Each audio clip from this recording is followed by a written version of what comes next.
मी वाचलेल्या पुस्तकाचे नाव प्राण्यांच्या मनोरंजक गोष्टी. प्रकाशन मनोज पब्लिकेशन. मी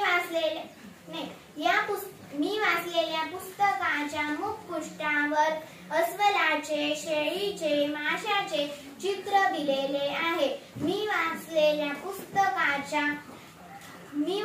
पुस्तकाच्या मलपृष्ठावर गोष्टींची नवनवीन नावे दिली आहे. मी वाचलेल्या पुस्तकाला 16 पाने आहे.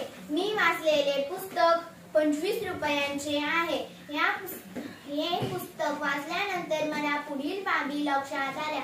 हसीनीने आपली युक्ती चालवून कोल्ह्याला लांब पाठवले. आपले जे स्वप्न आहे ते पूर्ण करण्यासाठी आपल्याला खूप मेहनत घ्यावी लागते. नेहमी सत्य जाणून घ्यावे.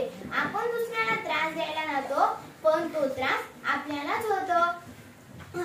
आपण दुसऱ्याला वाचवायला जातो, पण कधी कधी आपणच त्यात पडतो. कधीही खरे बोलावे, नाहीतर कोणतेही संकट आपल्यावर येते.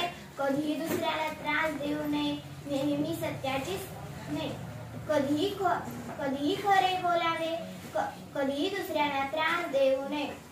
नेहमी सत्याची साथ द्यावी. कधीही दुसरे आपल्याशी कसेही वागले तरी आपण त्यांच्याशी चांगले वागावे. आपण दुसऱ्याला मट्ट समजतो, पण ते आपल्यापेक्षा हुशार असतात.